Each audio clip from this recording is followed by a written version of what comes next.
This Good Morning Northwest morning sprint is brought to you by Bill's Heating and Air Conditioning.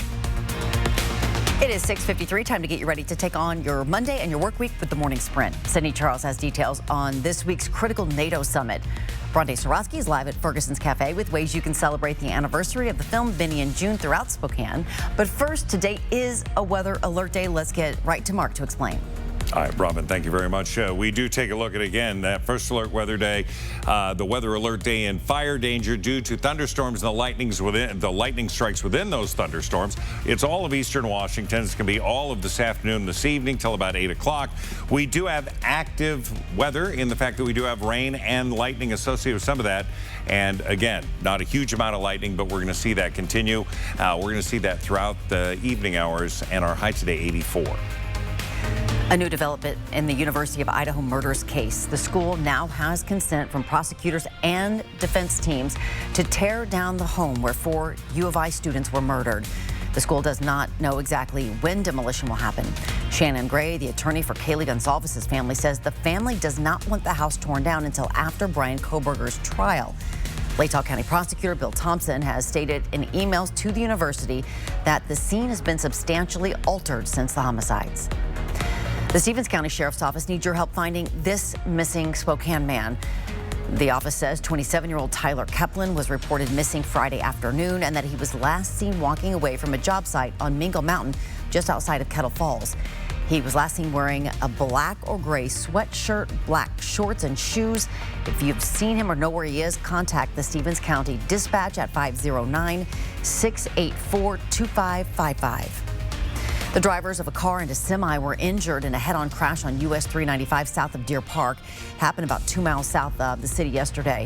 According to Washington State Patrol, the car was heading south near North Dalton when traffic slowed ahead, causing that driver to lose control and cross the center line, hitting the semi. The woman driving the car was taken to the hospital. WSP says no drugs or alcohol were involved in that crash.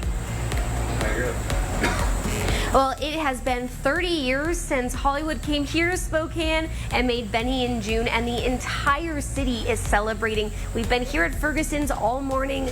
Ferguson's is doing a special to celebrate the anniversary, as well as other businesses like Indaba and so many more. We've been joined with people who were both in the film and a part of bringing the characters and their artwork to life. On this weekend, there will be 2 showings of the film, as well as a showing of a documentary about the film. You're looking at the newly rebuilt East Trent Avenue Bridge. After more than 3 years, the bridge is set to finally reopen today. Businesses in the University District say the bridge construction mixed with the pandemic caused them to lose a lot of customers. For more than 3 years, Trenton Hamilton to Columbus Street has been closed for construction. The bridge's ribbon cutting will take place this morning at 10 and will open shortly after that. And as one bridge opens, another one closes. Starting today, anyone who takes the Rosamond Street Bridge in southwest Spokane will need to find a different route. It'll close for bridge deck repair. That bridge crosses over I-90 just west of the US 195 interchange. The bridge is expected to reopen after Labor Day. And another construction project you need to know about begins tomorrow on Highway 95. Crews will begin seal coating 37 miles of road beginning in Worley, Idaho. You can expect lane closures. Construction is expected to take about a month.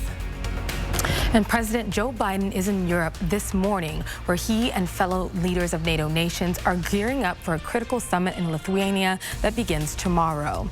As the president doubles down on his calls for Sweden to join the alliance, he says Russia's war in Ukraine must end before Ukraine can be added to the ranks. Some NATO members believe that admitting Ukraine in wartime could trigger Article 5 of the NATO treaty. That article specifically references collective defense. This means that an attack against one NATO nation is considered an attack against all of NATO. Coverage on the NATO summit will continue on Good Morning America. North Idaho College will keep its accreditation, at least for now. That's according to the decision from the Northwest Commission of Colleges and Universities. NIC calling this a neutral decision, meaning no real changes have been made and they could still lose accreditation. The commission also gave a list of improvements NIC needs to make. You can find that list on this story on KXLY.com. 17 states, including Washington, could catch a glimpse of the Northern Lights this Thursday. The Space Weather Prediction Center says if you're interested in seeing them, you should get away from city lights. As the day approaches, the National Oceanic and Atmospheric Administration will monitor activity and release a forecast of its own. We'll share that with you. We'll see you right after this with another check of weather.